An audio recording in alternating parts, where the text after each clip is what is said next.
Assalamualaikum warahmatullahi wabarakatuh. Perkenalkan, nama saya Novo Thorik Otollah Muzaffar dari Fakultas Manajemen dari kelas MA 221 CA 01 SDM. Di sini saya ingin menjelaskan atau menjabarkan perusahaan yang sudah saya kunjungi, yaitu PT Permodalan Nasional Madani. Saya akan menjelaskan dari beberapa segi aspek, yaitu dari segi aspek pelatihan, disiplin kerja, kompensasi, dan kepuasan karyawan. Sebelum kita masuk ke aspek tersebut, kita mendalami apa itu PT Permodalan Nasional Madani. PT Permodalan Nasional Madani sendiri yaitu sebagai lembaga keuangan mikro yang memiliki peran penting dalam memperdaya ekonomi masyarakat. Tentu sangat memperhatikan aspek sumber daya manusia di dalam perusahaannya. Nah, PT Permodalan Nasional Madani ini terbagi menjadi dua bidang atau dua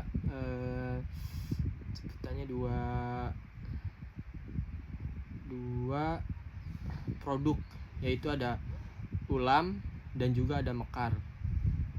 Ulam sendiri itu merupakan singkatan dari unit layanan ultra mikro, dan mekar itu singkatan dari membina ekonomi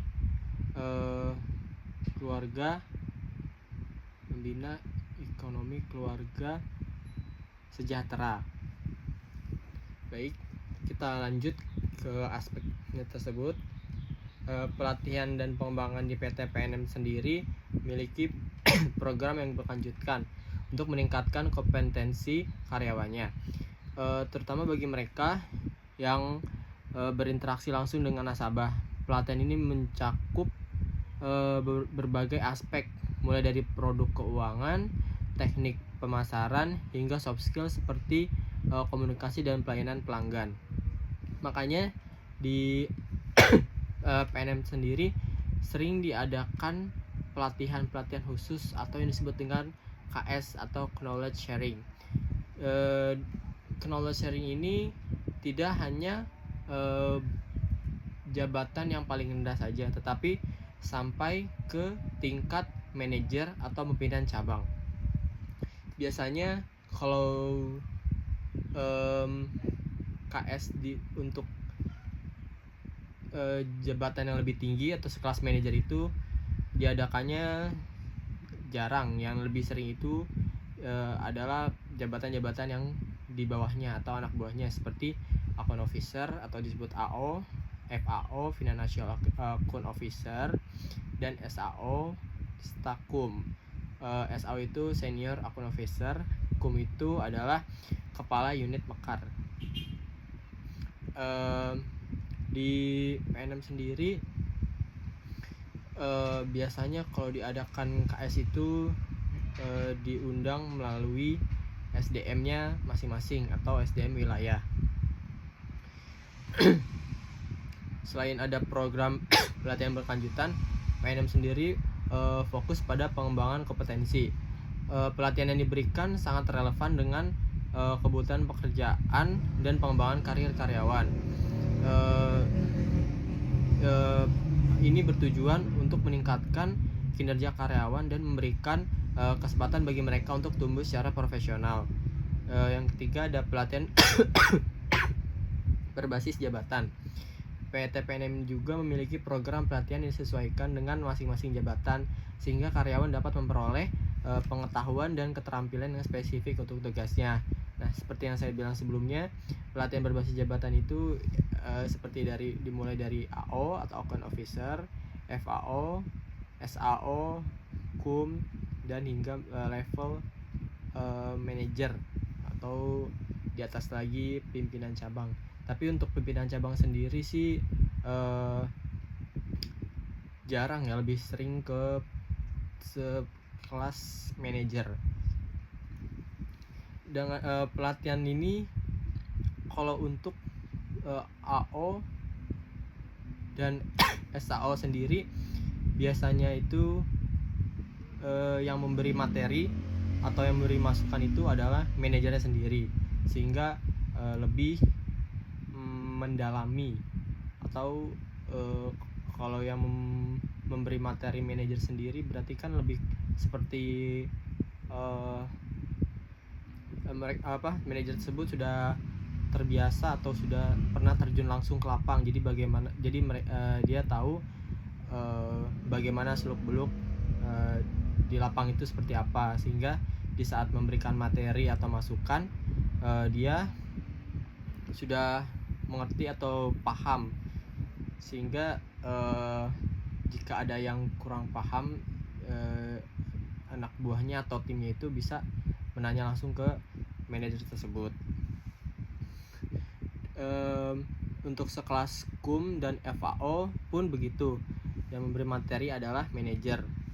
Nah, di PNM itu sendiri ini ada 2 manajer. Yang pertama itu manajer bisnis, dan yang kedua ada manajer pengawas. Jadi bisnis itu mungkin lebih ke dia mencari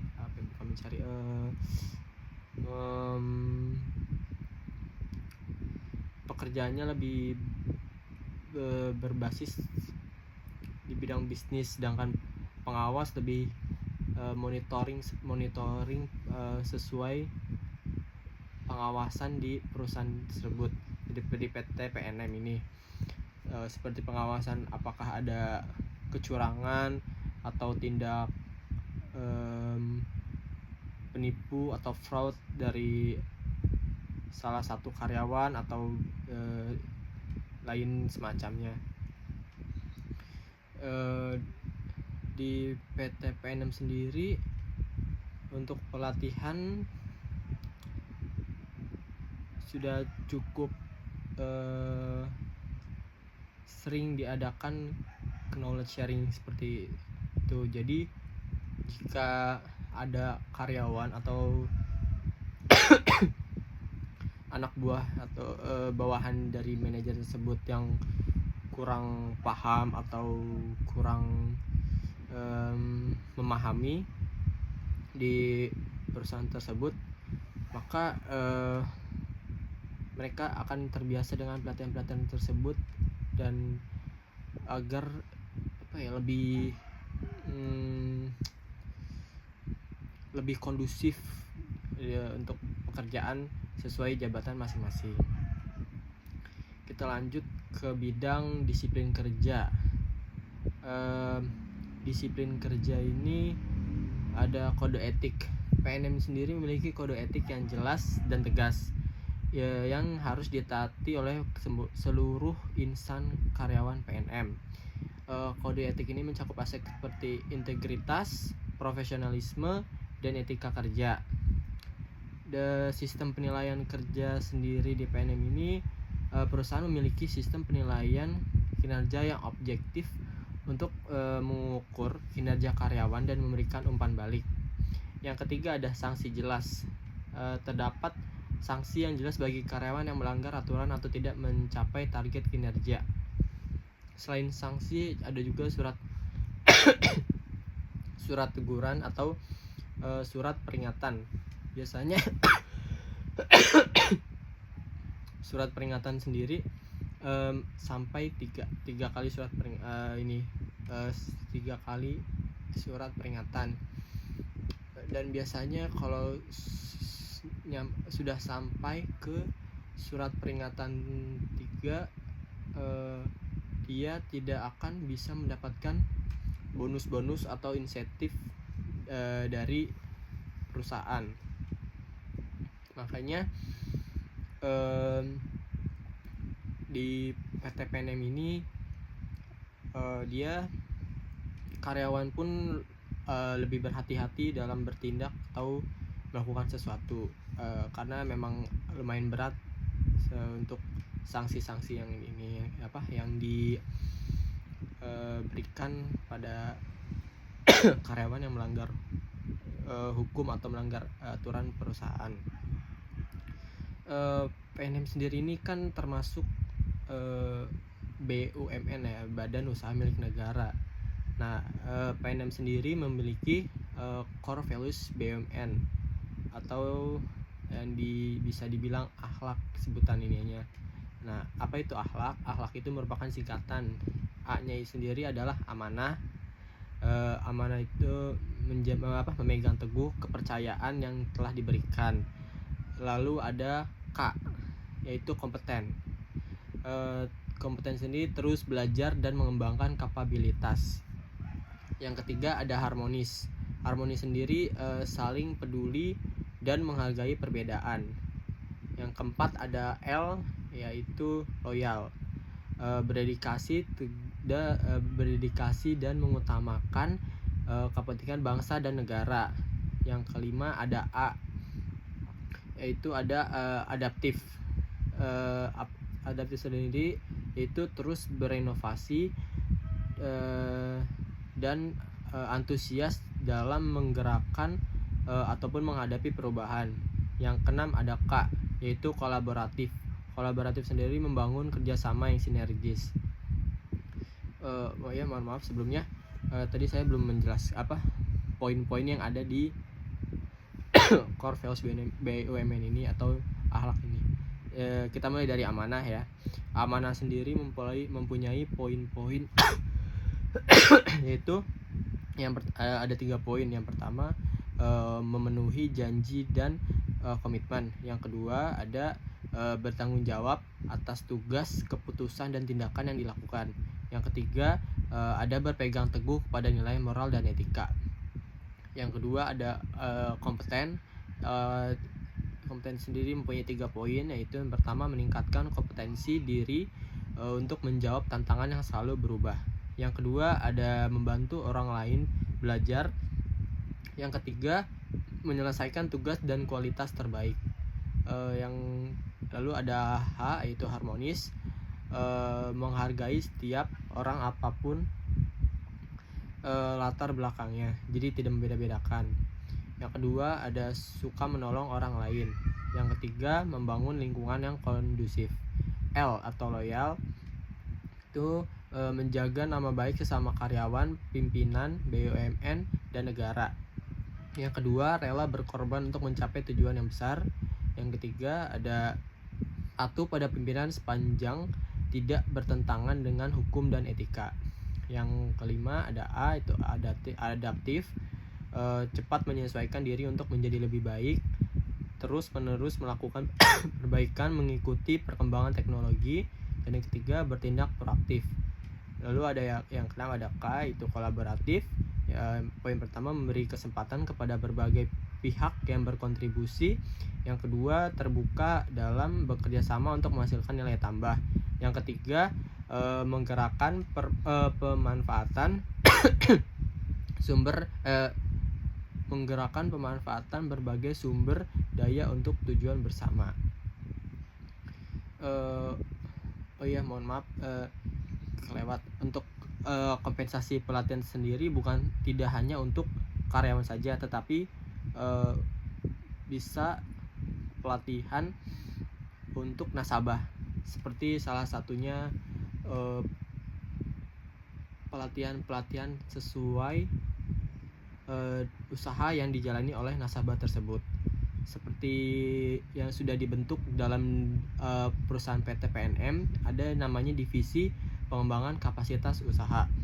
PNM ini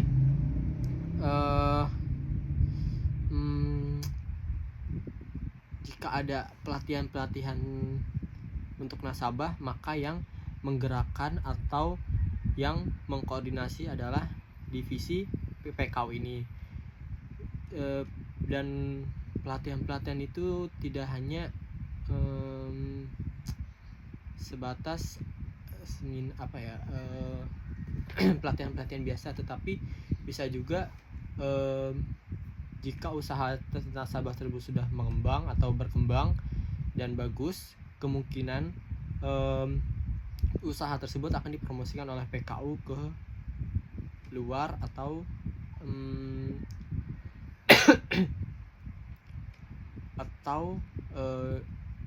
dipromosikan ke kementerian, karena PNM sendiri kan termasuk BUMN, jadi banyak dari divisi PKU ini yang mengenal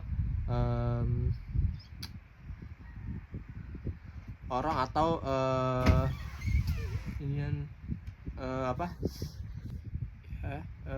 jadi PKU ini memiliki koneksi pada kementerian-kementerian, sehingga jika usaha nasabah tersebut bagus dan bisa dibilang layak, maka usaha tersebut akan dipromosikan atau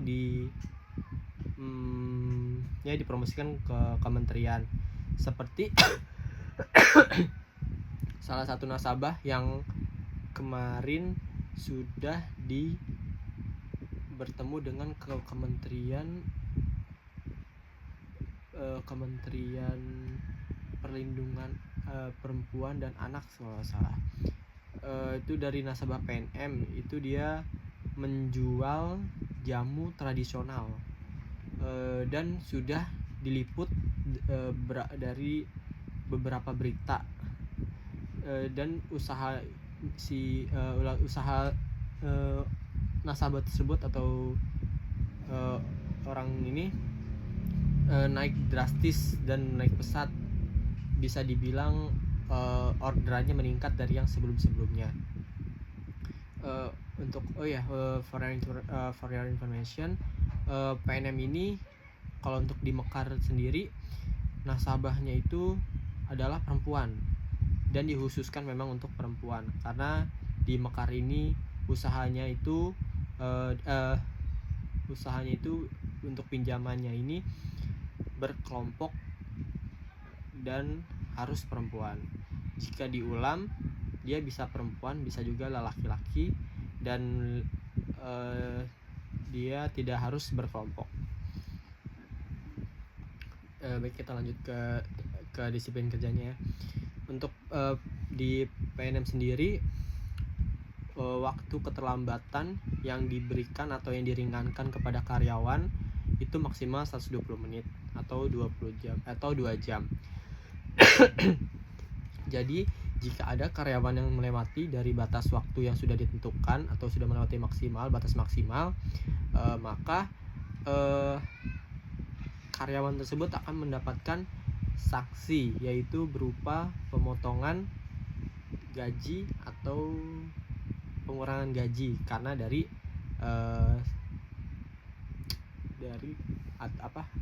melanggar dari aturan yang sudah ditentukan atau melewati batas waktu keterlambatan datang kerja.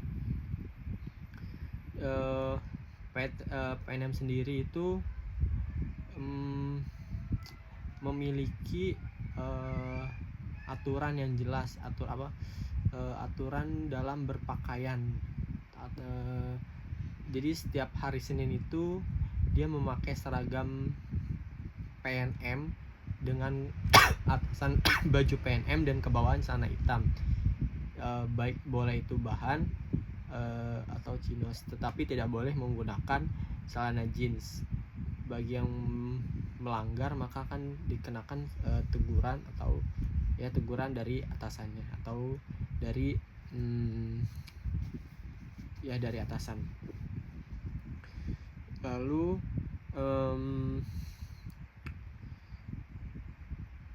di PNM sendiri hanya boleh memakai baju bebas atau celana levis itu di hari Rabu sampai dengan Jumat. Jadi setiap hari Jumat ini memakai baju bebas atau baju kerah polo, yang penting sopan. Dan di hari Selasa menggunakan baju batik. Kita lanjut ke kompensasi. Di aspek bidang kompensasi, sistem penggajian yang kompetitif di PT PNM ini menawarkan paket kompensasi yang kompetitif di industri yang sama, termasuk gaji pokok, tunjangan, dan bonus. Di PNM sendiri ada namanya tunjangan. Tunjangan itu seperti tunjangan transportasi, tunjangan, dan lain-lain. Dan di PNM ini, jika kita di KTP berdomisili Bekasi dan kita ditempatkan di daerah yang bisa dibilang sudah jauh mencakup berapa ratus kilometer, maka karyawan tersebut akan mendapatkan kompensasi tunjangan uang kejauhan. Dan biasanya ini dimulai dari jabatan manajer. Dia akan mendapatkan tunjangan uang kejauhan jika domisili yang di KTP itu jaraknya jauh dari penempatan kerjanya. Jadi jika KTP-nya misalnya di Bekasi dan penempatan kerjanya di Lampung, nah maka dia sudah bisa mendapatkan uang kejauhan atau uang pemondokan. Dan bonus-bonus di PNM ini berbagai macam ya. Biasanya bonus-bonus itu setiap ada karyawan atau di unit tersebut berhasil atau achieve dalam capaiannya ya. Kompensasinya lain itu ada insentif berdasarkan kinerja yang tadi saya bilang, insentif tersebut. Perusahaan juga memberikan insentif bagi karyawan yang mencapai target kinerja yang telah ditetapkan, yang tadi saya bilang. Jadi jika salah satu karyawan tersebut achieve atau memenuhi target, maka karyawan tersebut akan mendapatkan insentif. Dan biasanya insentif ini diberikan bukan ke satu orang, tetapi ke satu unit atau satu kantor di wilayah tersebut. Biasanya kalau untuk per orang itu jarang, lebih seringnya itu adalah dalam insentif untuk satu unit atau satu kantor tersebut di wilayah tersebut ya. Lalu ada program kesejahteraan. Selain kompensasi moneter, PT PNM juga menyediakan berbagai program kesejahteraan bagi karyawan, seperti asuransi kesehatan, dana pensiun, dan fasilitas rekreasi. Seperti yang sudah baru-baru diadakan atau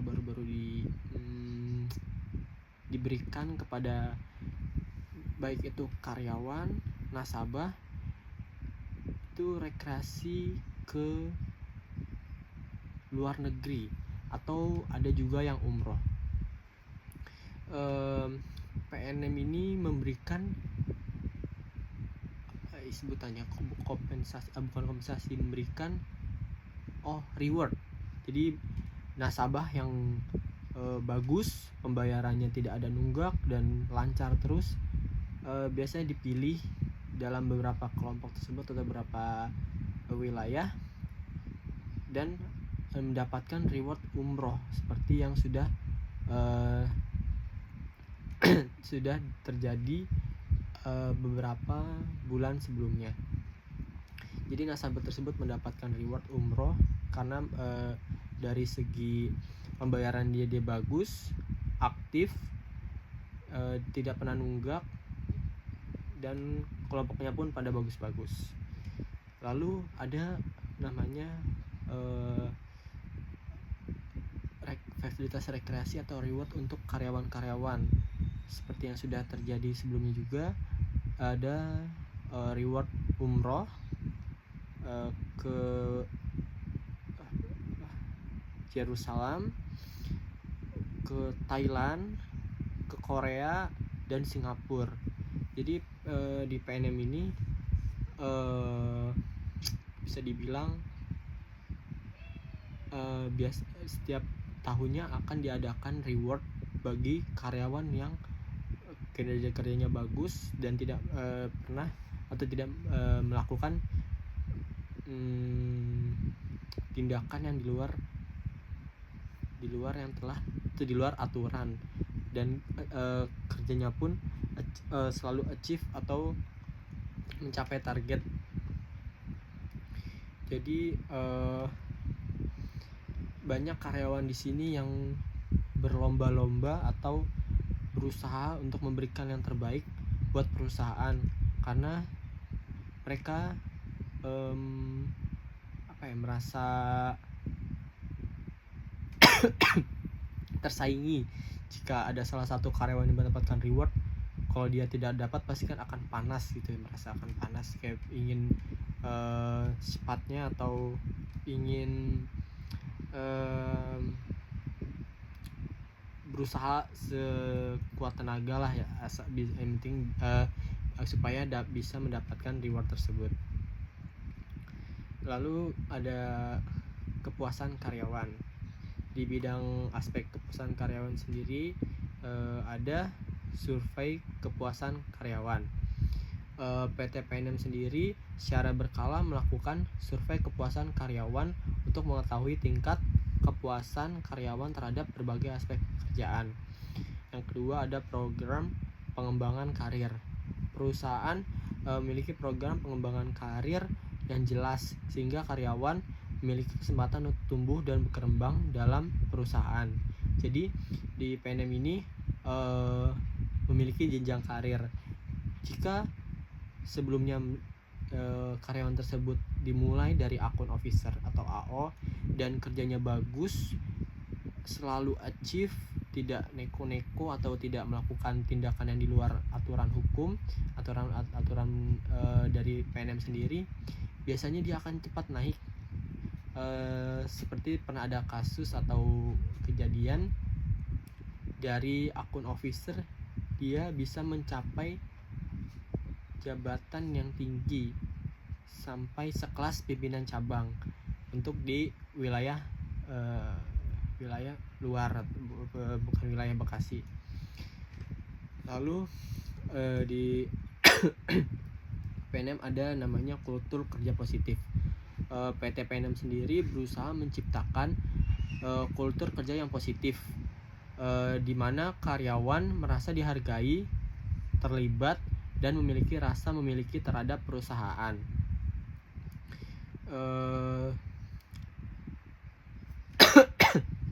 PNM sendiri telah memberikan perhatian yang cukup besar terhadap aspek sumber daya manusia. Program-program di pelatihan yang berkelanjutan, sistem kompensasi yang kompetitif, dan budaya kerja yang positif merupakan beberapa faktor kontribusi pada keberhasilan perusahaan dalam mempertahankan karyawan yang berkualitas.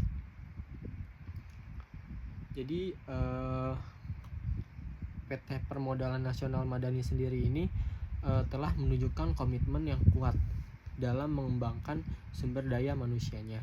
Namun perusahaan perlu melakukan perbaikan dan inovasi untuk memastikan bahwa program SDM yang ada tetap relevan dan efektif dalam mendukung pencapaian tujuan perusahaan.